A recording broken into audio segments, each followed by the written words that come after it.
उसकी आंखों में आंसू झिलमिला आए थे। सिर्फ इतनी सी बात थी कि 58 के पतिदेव थोड़ा दुबला गए हैं। आज से 27 साल पहले शादी के समय भी वो दुबले ही थे, लेकिन शादी के बाद हेल्थ अच्छी हो गई थी, जिसे वो अपनी सफलता मानती है। अब उम्र भी हो गई थी, कुछ स्वास्थ्य संबंधी परेशानियां भी हैं, इसलिए दुबला हो जाना स्वाभाविक है और इसमें चिंता जैसी कोई बात नहीं है। लेकिन उसका कोमल स्त्री मन नहीं मानता। आप लोग कहेंगे उपरोक्त घटना में अनोखा क्या है? सभी पत्नियां अपने पतियों की चिंता करती हैं, तो मेरा कहना है कि अनोखा तो कुछ नहीं, लेकिन नोटिस करने लायक अवश्य है।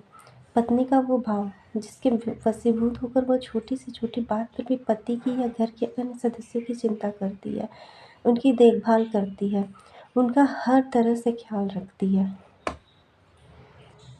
विचारणीय मुद्दा यह है कि क्या आप भी उसके लिए इतना सजग रहते हैं? वो किचन में 10 दिन से खांसते हुए काम कर रही है, या 4 दिन से बुखार की गोली लेकर अपने दायित्व को पूर्ण कर रही है, अथवा रोज रात को पेन किलर लेके सो रही है, या फिर ठंडे मौसम में मालिश के बिना उसके घुटने उठने से इनकार कर रहे हैं। क्या आपने कभी विचार किया है? मेरे विचार से गिनती के पति होंगे जो पत्नी की इन समस्याओं पर गौर करते होंगे। अधिकांश का रवैया या तो उपेक्षा वाला रहता है या टालने वाला अथवा अनदेखी का, है ना? यह महिला मात्र का स्वभाव होता है कि वो इस संपूर्ण धरती पर जिसकी सबसे कम परवाह करती है वो स्वयं है। शरीर के स्तर पे, मन के स्तर पे, भावनाओं के स्तर पे वो हर कदम पर समझौता करती चलती है और संतोष उसका सार्वत्रिक पाथेय बन जाता है। एक सीमा के बाद वो अपेक्षा करना भी छोड़ देती है, लेकिन मन के किसी कोने में दर्द आस्था है जिसे वो मन की 7 तहों में छिपा लेती है और सभी को सुख स्नेह संपदा देते देते। हो सकता है कि हर घर की कहानी ना हो, लेकिन अधिकांश घरों की ज़रूर है। ऐसा क्यों? परंपरा में जीने वाले देश में नारियों के साथ ऐसा निम्न कोटि का व्यवहार क्यों? क्यों हम उसे भी इंसान की दृष्टि से नहीं देख पाते? क्यों उसे ही सारी मर्यादा सिखाने पे आमदा रहते? क्यों बात-बात पर उसके कर्तव्यों की याद दिलाने को आतुर रहते? क्यों उसके अधिकार की बात आते ही हम सबके जोशीले स्वर बर्फ की मांदी ठंडे हो जाते? आखिर क्यों? अरे जगिए, ये परंपरा नहीं, षड्यंत्र है उन स्वार्थी लोगों का जो स्त्रियों को अपनी बराबरी में देख नहीं सकते, क्योंकि जानते हैं कि ईश्वर ने उतनी ही क्षमता और योग्यता से उन्हें भी नवाजा है जितनी स्वयं उनके पास है, बल्कि किसी क्षेत्र विशेष में तो वो उनसे अधिक सशक्त हैं। ये वो लोग हैं जो इस बात से भयभीत रहते हैं कि महिलाओं की प्रशंसा कहीं उनका मनोबल बढ़ाकर उनके अन्य अनेक महत्वपूर्ण क्षेत्रों में उनसे आगे न कर दे, है ना? बिल्कुल।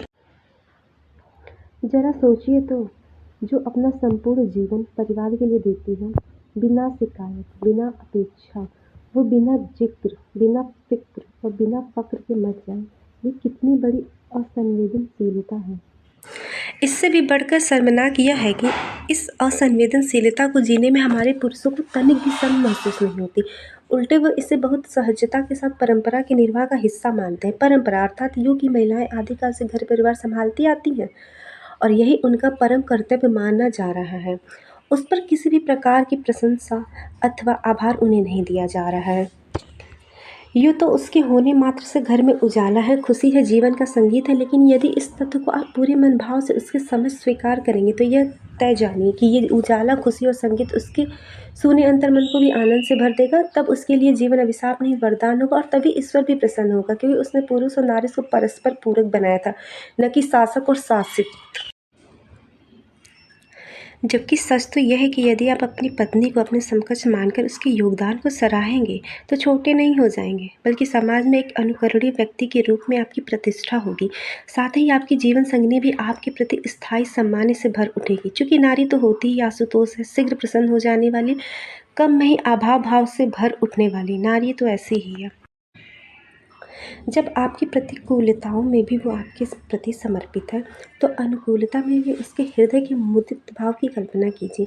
वो स्वयं को आसमान के शीर्ष पर महसूस करेगी और अपनी चिरकालीन विनम्रता से भरी हुई आपके प्रति बार बार कृतज्ञता व्यक्त करेगी। विश्वास करिए, वो आपके लिए ही हमेशा आपके लिए अनुकूल रहेगी।